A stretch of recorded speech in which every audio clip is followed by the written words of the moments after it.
Well, two things. One, I was working like mad. And the reason I was working like mad, because I've been playing rhythm and blues and jazz down here. But the way we play jazz, we play Nika's Dream and Ekara, all these hard silvers and Confirmation and Monk song, Well You Needin' and all these songs. And then we play Hit the Road Jack in the middle of that, some other Ray Charles song. We play a Billie Holiday song. We played jazz, but we also played. People could dance then, you know. I mean, now we're getting where people don't have to exercise, don't have to do all physical work, so they don't dance as much. People used to dance then. I was shocked that these drummers didn't know how to actually play the drums. I mean, one of the things about this fellow I mentioned earlier, Donnell Cole, he was like Chick Webb. Chick Webb could take the bass drum and swing the Savoy just with the bass drum, swing people out of the place. And you can do that if you put that bass drum right. But see, by that time, recordings had got to the point where Prestige and all these other recording companies would take the acoustic bass, which you couldn't hardly hear, push it up, and pull the bass drum down.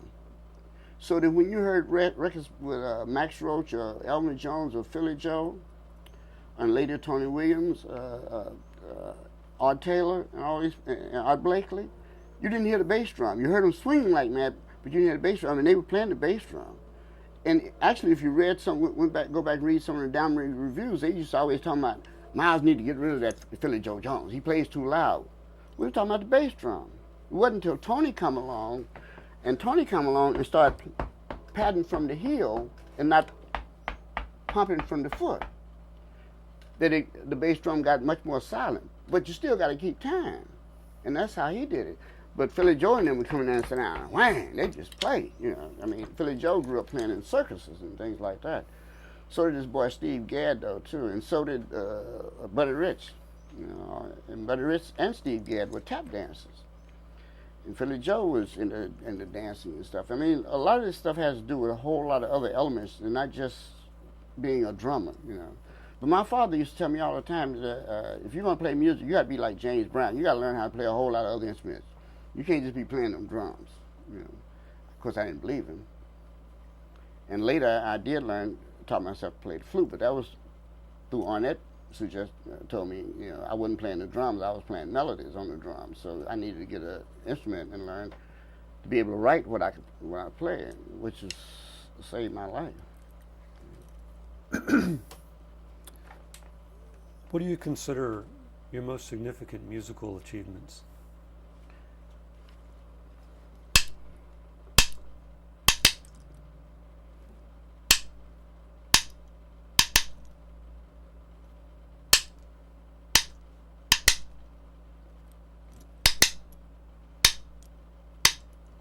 That rhythmic idea is the hip hop people are using it like mad. It's on television.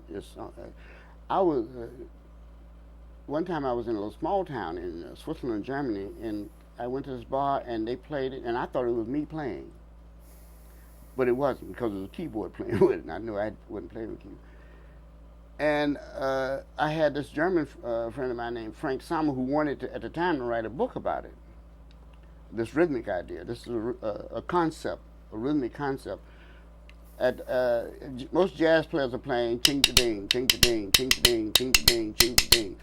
But I had I was living in Arnett's loft, and there was these Nigerian fellows were there.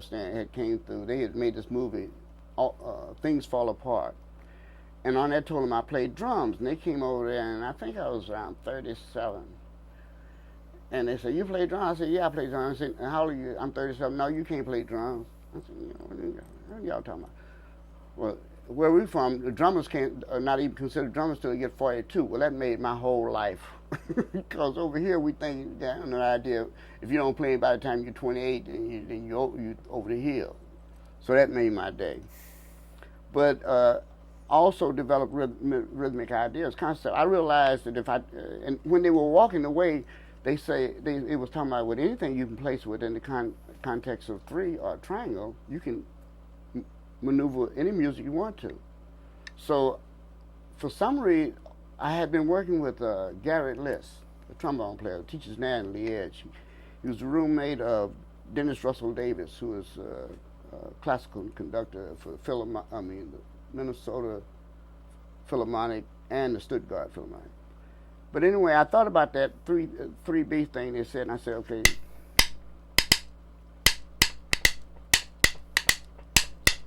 and turn it around. The turnaround is what makes it all work. I can start it with the turnaround.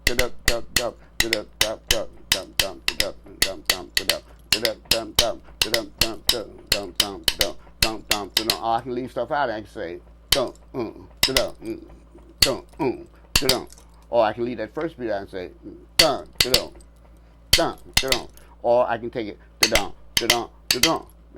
just make every 3 beat those 16 notes. So I don't get credit for it and don't get paid for it, but enough musicians know that I put it out there, and so I'm happy about that. And the other thing is, since I've been back, well, I went to Africa, and I had an aunt down in the country named Annie Fanny, who was, she was so black, it was like that beautiful, juicy black. But she had one leg, the left leg was shorter than the right. And I get to Zaire, the most dangerous place. In the book I read about going to Africa, the most dangerous place you can go because you don't know if you're going to get out or when the plane's going to come back, was Kinshasa. So I go to Kinshasa first, right? And I'm on the plane, I'm riding with this fellow who's writes for the soccer. They were having a soccer tournament. And he came by that night about 12 o'clock, before 12, picked me up. He said, asked me while we were on the plane, he said, oh, you want to hang out late at night? And I said, yeah. And we went to this over in Cité. Now, Kinshasa is the largest town in Zaire. But in this area, which would be like the south side of the Fort Worth, which is a side of a town called Cité, had over 3 million people. One day I got up on a thing and looked out and I saw so many black people. I thought it was a sea of black people. I never seen nothing like that in my life. It blew my mind.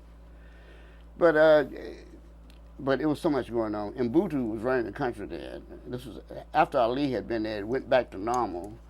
And just before I got there, the French ambassador had been there, and he went over to the university, and the kids threw tomatoes at him, so he closed the whole school down. But I went to this thing at that night with this journalist, and this witch, which is what she was. We was drinking beer, and the first band started playing. I started patting my feet. She said, so I stopped. Band sounded good to me. Then the next group came on, was even better, right? I started patting my feet, no. So before they finished, just by the time they finished, here come this whole entourage. This is a giant about 7 feet tall, and he was 7 feet because people said he was, huge. And a midget, several midgets turning flips, and the rest of these acrobats. I mean, it was just a whole scene. Now, I'm sitting there, he's a singer. Now the last band started, and he's a singer for the last, and he calls out my name. We have a visitor, drummer, Ronald Shannon Jackson from America. I know, where did he get my name from, right? And the witch, she don't bother me then. Third band playing, she gets up and starts dancing. And it's on. Well, I realized what's going on is, the way they do it is, the youngest band plays first, then the more seasoned band plays second, and then the main band plays last. And it's inside one of these brick cinder block compounds, because the people sleeping all around outside, but the sound's going out. And man, that was, that's why I went to Africa and the Africans, they didn't believe me. I mean, I had a Gold Express card, they wouldn't even let me use it. When at the hotel I went to, I mean, when I got off the plane, they took me in a room, and because they thought I was coming there to get diamonds, because diamonds be on the ground. You can walk around and pick them up if you know where to go. And I knew this from another fellow who lived around the corner from me on 80-something Street in New York City. Well, they thought I was there to do diamonds and something. I said, well, I come to listen to music and write music. I want to learn about these secret drum rhythms I used to hear about when I was in Paris. These African cats used to tell me, man, there's some secret drum societies in Africa you won't believe. So I always wanted to do that. So when I'm there, I mean, I hear this incredible music. It just blew me away. You know, so I just followed the pattern all the way around the West Coast. You know, listen to music, and I had met some people in the Air France. I mean, Air Afrique, but Air Afrique is owned by Air France. You know, like when the colonists gave up the country, they didn't give up the electricity, they didn't give up the water, they didn't give up the railroads, and they sure didn't give up the air.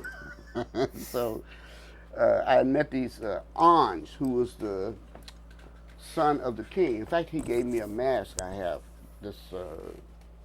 I saw a picture of one in the Museum of Natural History. I mean, Metropolitan Museum in New York. I didn't know it was that important. I mean, it was from his family. Because by the time I got there, I mean, you know, after Picasso, in the late 1800s when they had the exhibition in Paris, everybody was allowed to take their stuff home except the African people. They put all the drums and masks and statues in this big, like an airplane hangar. And if you read the biography of Picasso, he tells you how his friend took him there and he knew his life was going to change before he even walked in there. He could just feel the magic coming out of this place, you know. So this mask I got is something. And actually, I sent a lot of things back because I had went on tour for USIS, United States Information Service. I went 7 countries in Asia for them. So when I got ready to go to Africa, I didn't have to pay anything because I did radio interviews.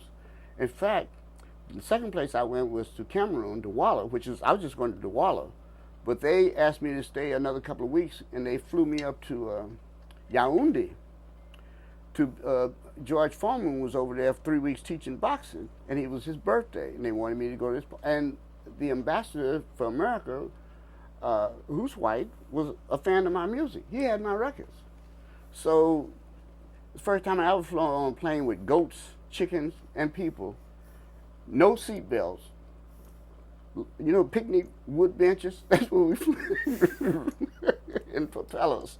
I'm scared to death, but I said, well, you know, it's my time. But I enjoyed it all. You know, I learned a lot. I learned more than I expected to ever learn. You know, and I played a lot over there. They kept asking me to play. I never really understood, you know, my own thing. But you know, it was a wonderful experience.